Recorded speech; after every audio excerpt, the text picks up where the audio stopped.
kuba bamuhetse kuriya mu ngobyi bishobora gutwara iminota 40. Ni bamwe mu baturage bivuriza ku kigo nderabuzima cya Gasiza kiri mu murenge wa Cyuve mu karere ka Musanze. Iyo wabahetse ari umugore utwite, iki gihe cyo ngo kiraniyongera. Ni nk'iminota 50 cyangwa isaha bitewe nuko hari igihe ibise byaza akavuga ati mushire hasi, akabigira bamushize hasi. Abo baturage bavuga ko uretse n'iki gihe bitwara kugira ngo bageze umurwayi kwa muganga bamuhetse mu ngobyi, birimo n'imbogamizi nyinshi by'umwihariko ku babyeyi batwitaho bashobora no kubyarira mu nzira. Mwuga umudugudu nigo dutuyemo, ariko igice kimwe cyarahirya na amabuye kugira tuve tumugezaho n'imva yanaguye, rero bibaga ikibazo. Bafatiye mu nzira bamwaje kugamisha umurwayi. Cyane cyane ababyeyi bakunda kugenda nijoro no kujya muri ya ngobyi bikabanza kugorana. Yaba ari no mu mvura ukaba ugenda ufite ubwoba uti nanyerera akagwanda bigenzana. Birashoboka ko rimwe na rimwe babyarira mu nzira. Kugeza ubu aba baturage bavuga ko nta bundi buryo bafite bwasimburiye ingobyi kuko n'ushoboye kugendera kuri moto bigoye kuyibona. Bagasaba ko bishobotse haboneka imbangukiragutabara ambulance ihoraho kuri iki kigo nderabuzima. Nta muntu uparika no mu isantere ya Mugasiza ngo ategereje umugenzi. Kayo uri kureba kuva nko mu mujyi hari asanira yizi kujya hano habuze nk'ibirometero nk'icumi. Kiretse mu dukoreye ubuvugizi nka Minisiteri y'Ubuzima ikabimenya ko hano ku kigo nderabuzima cya Gasiza hakenewe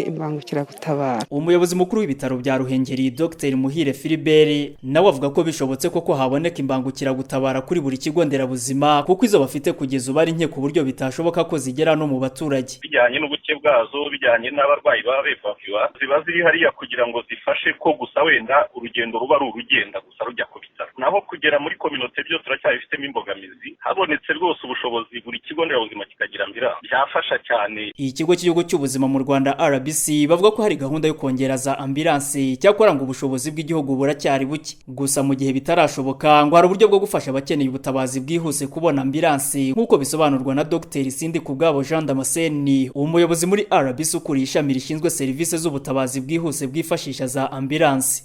Plan rero irahari yo kugira ngo wenda ambulance ziboneke zibe nyinshi, ariko ubushobozi bw'igihugu ntiburageraho kuri buri kigo nderabuzima haje ambulance. Icyo dutangaho inama rero ni iki, nuko nk'uwo muturage ugize ikibazo ntabwo ambulance bizira kuba yamugeraho iramutse ishoboye kumugeraho. Tubakwiye kuba bahamagara ya nimero 912 iyo batubwiye bati turahangaha duhamagara ibitaro dore umuntu hari hariya kandi yabuze uburyo bwo kugera aho ngaho. Bafite inshingano yo kwirukanka uko bashoboye bakagenda bakamugeraho. Ikindi gisubizo kuri iki kibazo kandi ngo arimo kongera amavuriro matazwi nka poste de santé zikagera ku rwego nibura rw'imwe muri buri kagari. Kugeza ubu mu Rwanda RBC ivuga ko bafite ambulance 348 zikaba zifite ubushobozi bwo guhaza intego y'igihugu yo kugira nibura ambulance imwe kuri buri baturage 40,000. Inosa Habumugisha, Radio Salusi mu karere ka Musanze.